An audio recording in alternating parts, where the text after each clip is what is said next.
Hello. I'm on my way back from Bonhoff Lumber. Can't say enough about Bonhoff Lumber. I've been going there for 30 years. Family-owned business. Actual family-owned business, not like when I talk about the nightclubs at the Jersey Shore. Different kind of family there. So I just picked up a bunch of walnut. I got a great deal because I talked to my buddy who works there, Ryan, and he's like, we got a pile out here that's, you know, it's probably been there for some of it for a year or more, because they're boards that are all messed up. They're the boards that are left over when people pick through the piles. So I don't know if he gave me a better deal or anything, but it was good because I'm happy because I have a certain budget for this project I'm doing. So what you're about to see, and I might have started off with the sketch. Maybe I'll start this video off that way, and then I'll include some snapshots of being at the lumber yard. And then, yeah, there's this. And then when I get to the shop, I'll start processing everything. But basically, what's going on here is I was contacted by this great woman, Patricia. Thank you, Patricia. So Patricia, excuse me, and her husband came out to meet me during the meet and greet in Tacopa with Wonder Hussy. You guys remember that from months ago. Sarah asked me to come out for it. I was like, yeah, sure, absolutely. I'd never done it before. And it was weird to me. I don't know that I'll be doing a lot of that. I didn't expect anybody to show up for me. And then lo and behold, a lot of people showed up to meet me. And that was crazy. And couple of the people were Patricia and her husband. Her husband has a YouTube channel. It's called Iridium. I think it's 242 or something like that. But if you look up Iridium 2, it'll probably pop up, like the number. Sadly, he died like a month and a half ago, something like that. So that's a horrible thing. She reached out to me and wanted this table. And so we went back and forth with things and numbers and all that stuff. And in the end, I was able to agree to terms with her because my friend Ryan, I was talking to him. The last time I was here getting lumber, we had a great conversation. He's like, dude, if you're coming in, give me a call first. So he'd sent me a text on that. And after speaking with Patricia, I thought to myself, man, the only way I could do this is if I could figure out a way to save money on material. Because I could tell you right now, it's all walnut. If I was picking through the quality walnut, the material alone for this table probably would have been $1,500 or more. It's all 8/4. 8/4 is roughly 2 inches, usually over 2 inches thick in the rough. You still have to do all the milling.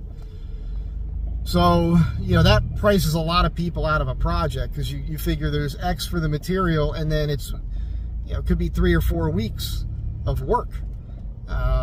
Understanding not all those days are full 8-hour days. There's milling days where, you know, you get to a point where you stop and you have to, because you'll see as this video progresses, these are big timbers. These are heavy, heavy timbers. It's walnut. It's a lot heavier than the poplar that I was using on the last project. So,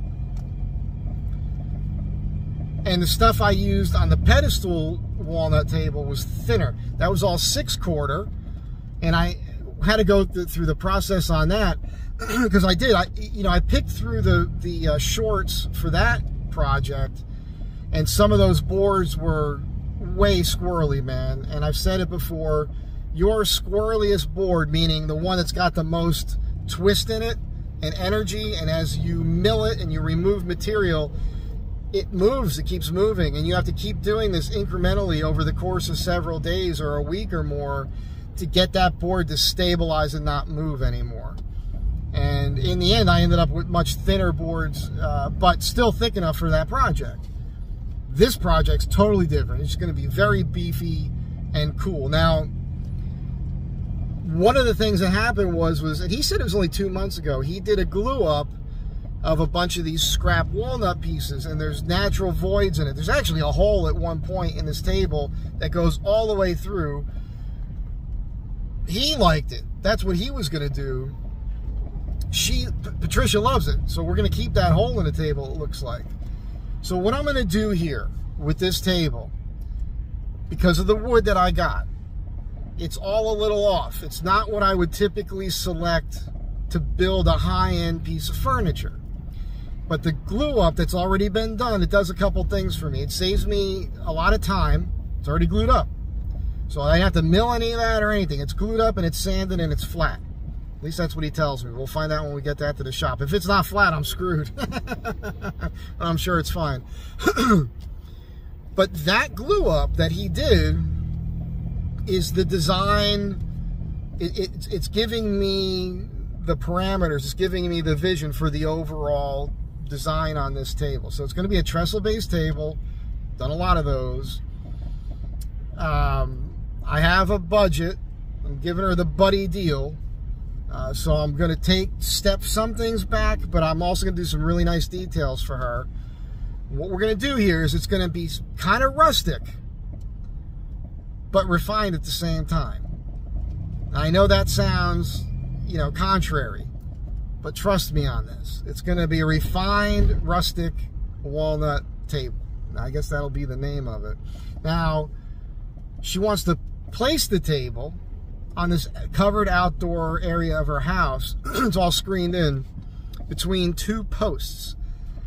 So the posts are 6 feet 4 inches apart. So this table is going to be about 6 foot 2 inches long, wide. The top is 70 inches wide currently, and that's with a rough edge. It's not dressed. So what that means is I have to lengthen that table. There's no such thing as a wood stretcher. So what I'm going to be doing is I'm going to be putting breadboard edges on. Breadboard edges, you got all your boards running in this direction. A breadboard edge runs in the opposite direction. You have to do a long slot mortise and tenon. And I can make that. I bought a board that's wide enough so I could do that, and I could make this table, I could make it 6 foot 4 inches long if I want, but it won't fit in the space then. And when I put that on and I peg it,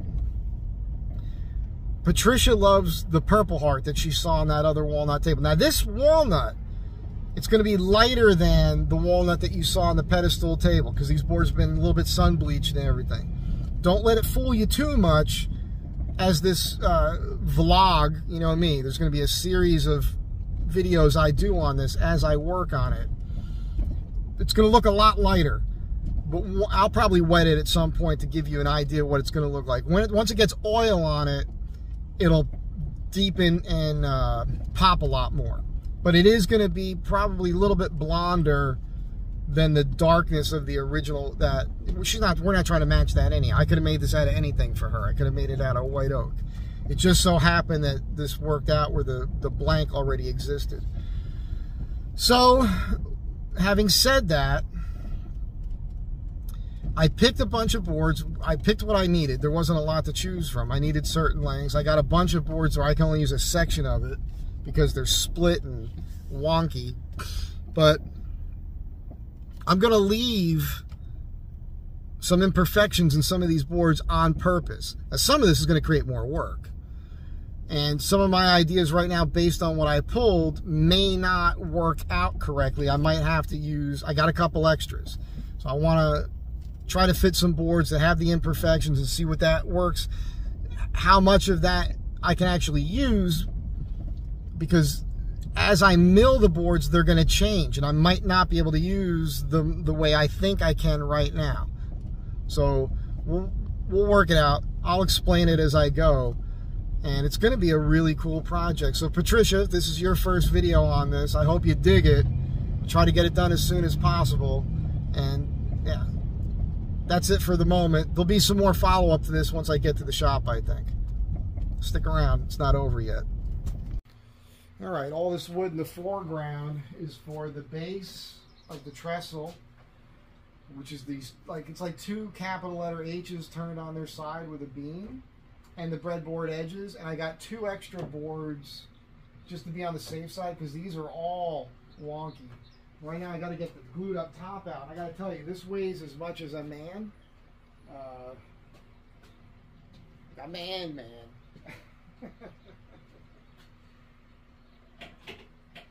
Oh my God.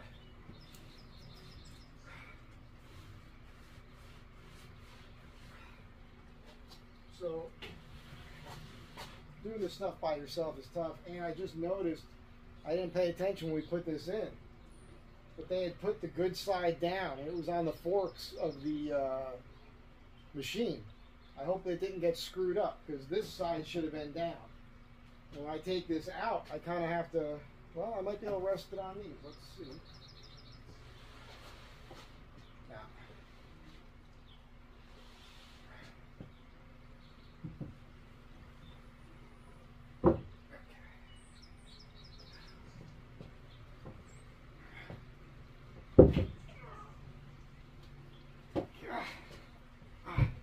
This is an 1 3/4 inch thick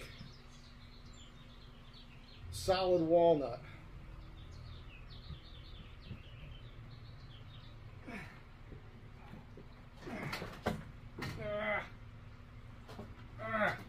And these corners are really, they're pretty sharp.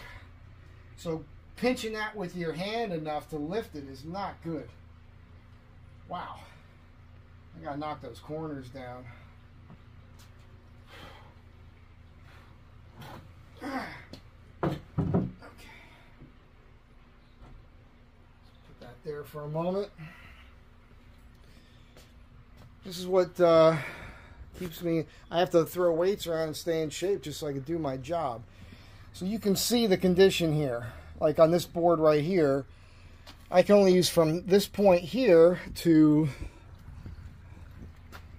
about this point here because that's no good and it's wonky. And like this piece here was cracked along the top, but I think from the crack to here, that's enough. I should probably be the beam. And yeah, so that's what I got to do next is rough cut these to length.